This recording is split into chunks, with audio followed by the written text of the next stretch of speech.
Dennis Kucinich had a bill in front of the House of Representatives of the United States saying, please stop the chemtrails and the weather modification bills. And he was pretty much ignored by all of the senators and congressmen. Do you think that those senators and congressmen need to be replaced? And what the best way we can do that is, and I said no question. When you look at corporate America, a whole lot of them are on the salaries. I'm not sure how many of them I trust, but that's me. One of the things is that we have a duty as citizens to begin to look at their votes, to begin to look at their records, and we need to ask them questions that the media never asks. And we have to say to someone, how do you feel about geoengineering?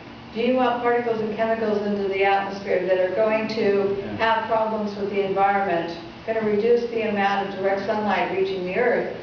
We have a duty to ask questions that the media never asks.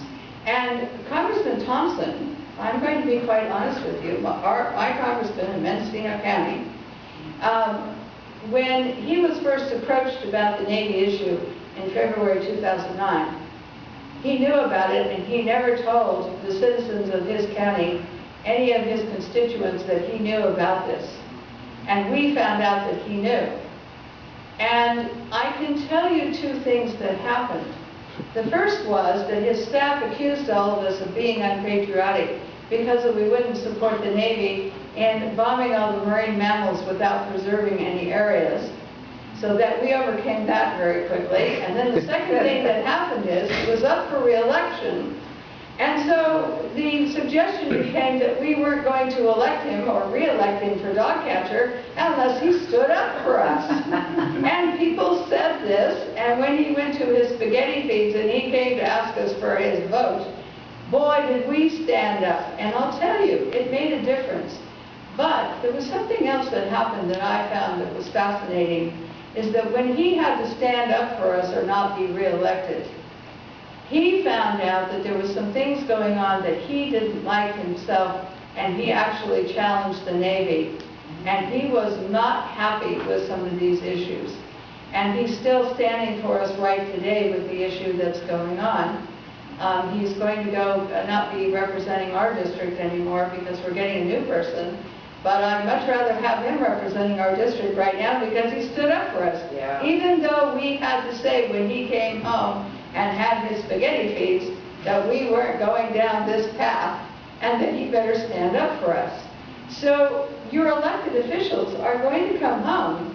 They're going to ask for money, funds, vote, and you have to corner them and say, look, if you're not going to stand up for this issue, we're not voting for you. And we have to take our government back. We can't just say, well, we're just going to do nothing and we're going to listen to the press questions. When are you hearing the press ask about saving our marine mammals? When are you having CNN or any of these asking anything about other than, and not that it's bad, but God, religion, women's issues, and all these other things, but, you know, for photo ops and whatever. But why aren't they asking questions about what the Navy? How about preserving our marine mammals, upholding the Clean Air and Water Acts? And so when they come to ask us for the vote, we have to put letters to the editor. Now, a friend of mine, I'll just give this as an anecdotal comment, in Los Angeles County, he says, well, he says, you know, you can't get a letter into the editor. He says, you can't get in to see your congressman, they won't talk to you. He wrote a letter to the editor, and they published it. His county supervisor and the mayor all of a sudden gave him an audience on the issue and talked to him about the issue because they didn't want the negative press from his letter, because he wrote that they wouldn't, that he went down to talk to them and they wouldn't talk to him. And so he said, this is the issue and they won't talk to me, so therefore I don't think you should vote for them. Well, since that time, he always gets invited and he's asked his opinion on lots of things. So you can make a difference if you're willing to be brave. Yes? My question is, having in California methyl iodide and then having it taken off the roster as a possible fumigant, we really need to talk to our farmers, and we need to let them know what kind of chemicals they're going to be dealing with, or they are dealing with, where their crops are concerned, and how we can get them on board so that they can stand up for what their life's effort is to try and feed the population and try and have a successful yield. It's so important with the farmers, because, you know, most farmers don't spend a lot of time in front of television. They just don't have time. On the weekends, there are farmers markets, and even the organic farmers, they just don't have time to be up on all the issues. How can we help them? Well, let's talk about your county supervisors. You may not be aware, but in every county in California, all 58 of them, you have a county board of supervisors, and you have a local county agricultural commissioner.